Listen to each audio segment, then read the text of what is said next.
Thanks again for tuning into Sin's Workshop. Hope you're having a wonderful day. Today we're going to be talking about A Forgery of Roses by Jessica Olsen. So this was the Book of the Month winner on my website. And I like Jessica Olsen's writing. Let me start by saying that. I read her other book, Sing Me Forgotten, and I loved it. Absolutely loved it. It was very vivid. It was very memorable. This one wasn't as much, unfortunately, and I liked it, but I didn't love it. And there were a lot of things I had quite an issue with. Let's start with what I did like. So, I did like the atmosphere. I really do think this is a Gothic, atmospheric story, especially because it's a mystery thriller and it blends Gothic and fantasy together. So you've got mystery thriller, you've got fantasy, you have the Gothic. Three things I, typically love. So I'm like, yeah, I'm all here for it, right? Sorry, we're really congested today. My son is sick again, so I am too. And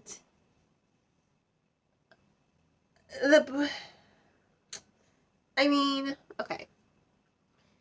Those are three things that I typically love, right? Gothic, fantasy, mystery. I think Olsen, again, did a really good job with building up this atmosphere. It really did remind me, the way she describes the night, the streets, the fog, the shadows. I was very much drawn into it. It really was reminiscent of, I guess, the Bronte sisters and Dickens, Poe, Stoker, Shelley. These are all authors that came to mind when I was reading these scenes. And those are all authors that I love.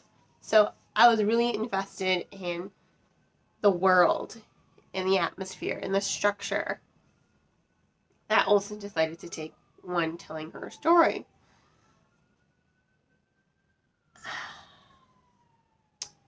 There were some really good parts as well when it came to building up the atmosphere. So the story follows Myra. She is an artist. She has a gift. She can use her artistry to change reality. Like, say she's painting you. If you want to get rid of wrinkles, she can alter the painting and then it'll reflect onto you. Wrinkles gone. There's a lot that they can do when it comes to using their magic. She keeps her magic a secret, though, because a lot of people are just like, no, you shouldn't have that magic. That magic should be reserved for the great artist himself, which would be, I'm going to say, their god, right? Someone finds out the governor's wife and the governor, not a fan of the magic, and you understand why. His great-grandfather, or was it his grandfather, had this gift and exploited it in horrific ways. He would just literally tear people apart with his magic because he wanted to experiment with what his magic could do, right? He was a twisted person. So you understand why this character, why the governor is not a fan of people with his magic, because in his experience, it has done nothing but corrupt. Governor's wife finds out about her magic and enlists her help. She's like, my son's dead. I need you to bring him back to life. She's like, I'll pay you lots of money. Now, mind you, Myra needs this money. Her sister is very, very ill. She has some sort of gastrointestinal ailment. She can't really keep food down. It hurts her, And she's a great person, She's very smart. She's younger, but she wants to be a doctor herself. So she's very scientific. She's very analytical. She cares a lot for her sister Myra. And I'm going to talk a little bit about their dynamics later. But she needs, Myra needs the money to get her sister to see a doctor to get her medical help. So she goes, right?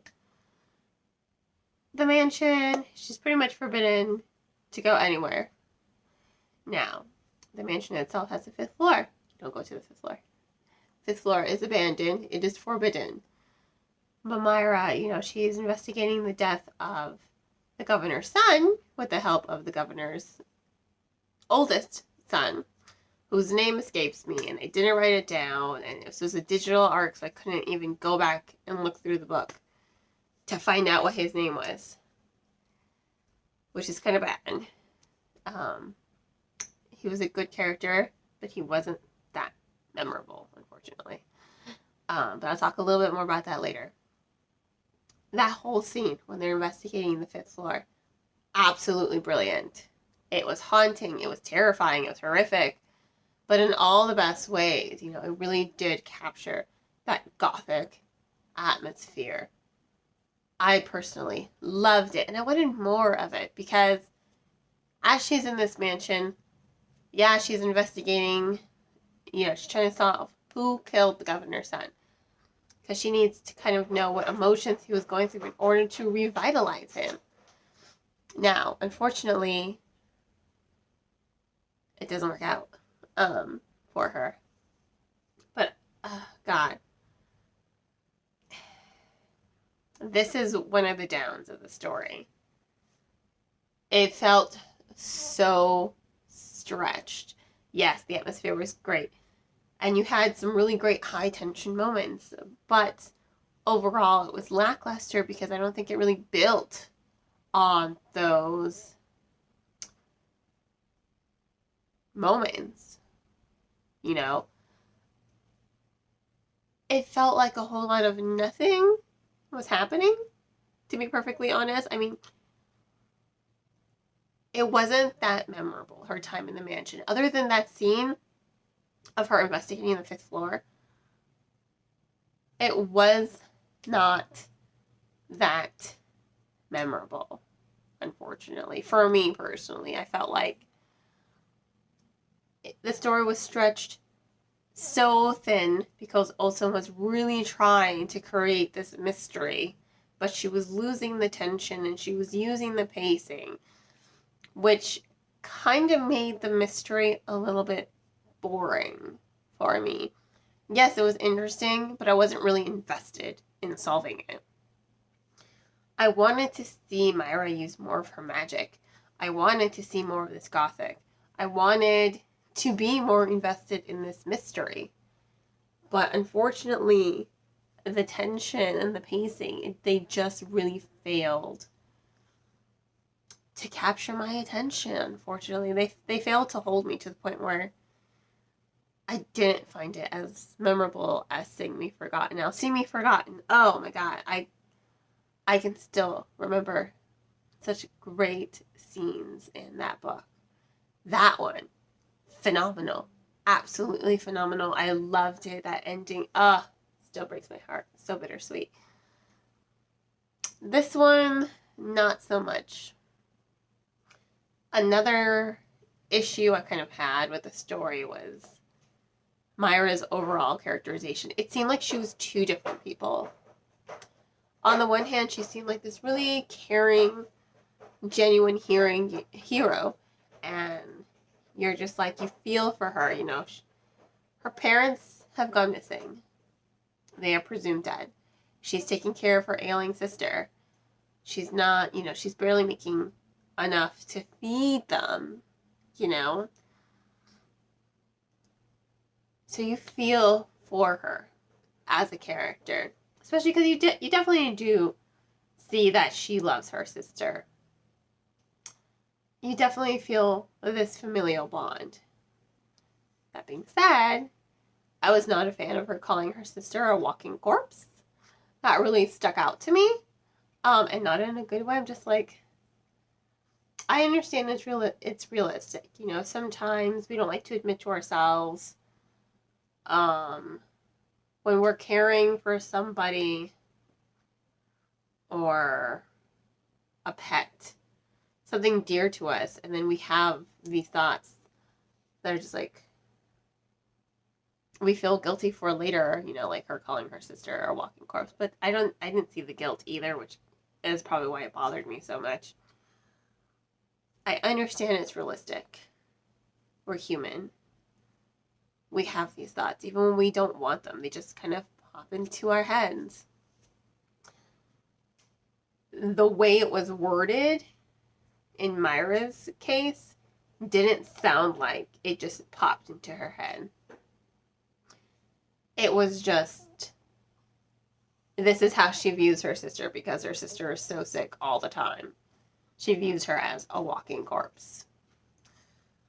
Granted, she doesn't feel like terrible that she has to take care of her. She would love nothing more than to take care of her. She just wishes her parents were around to help her out. But, sorry, they went missing.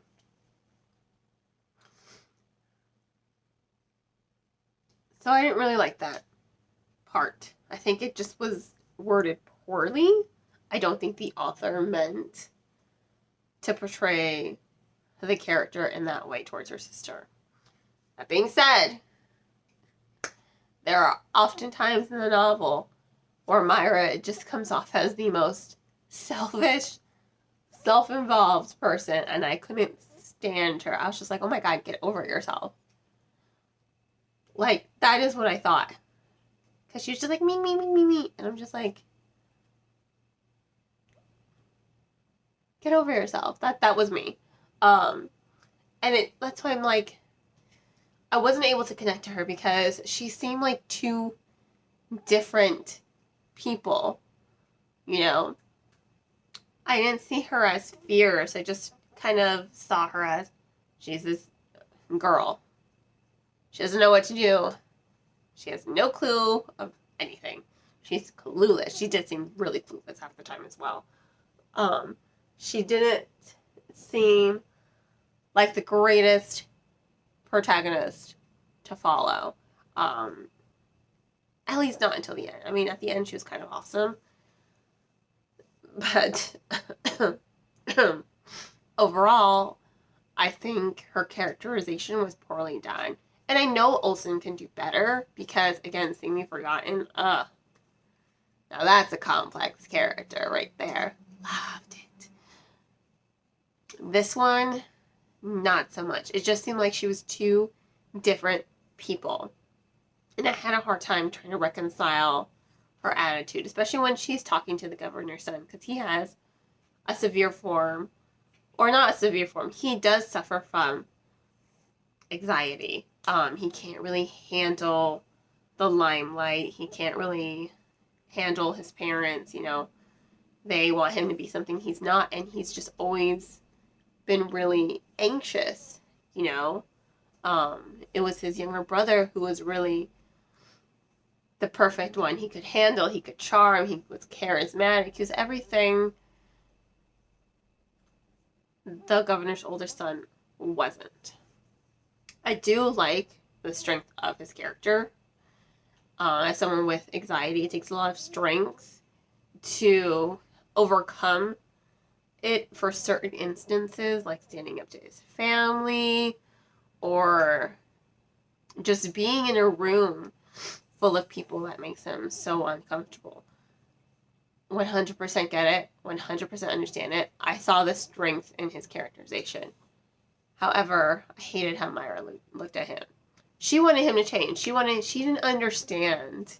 You know, it's like she was listening to him explain what it was, but he wasn't comprehending.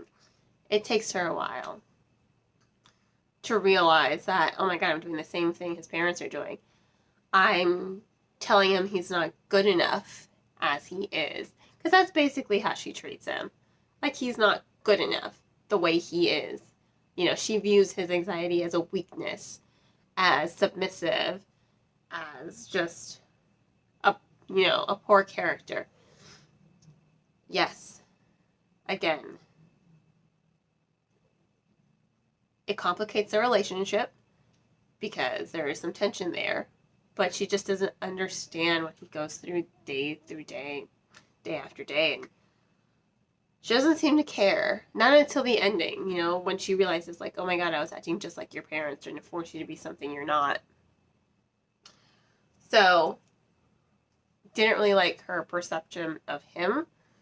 I think the author could have done a better job of portraying anxiety in a better way.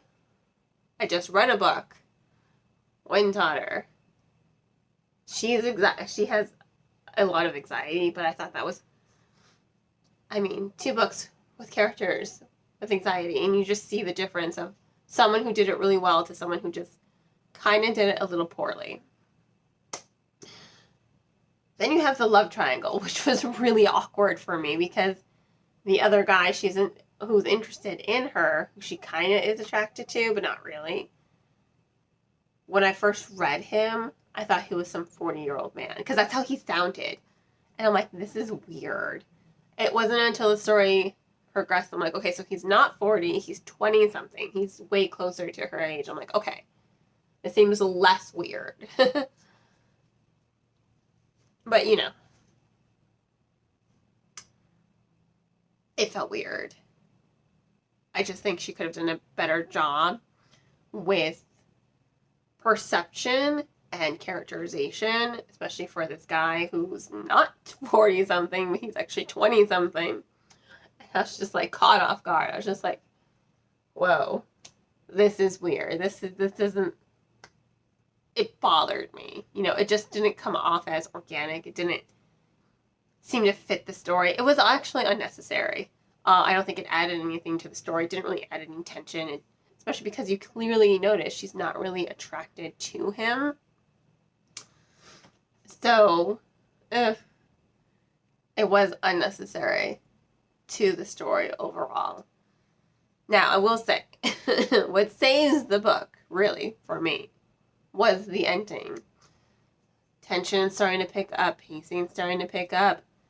Our hero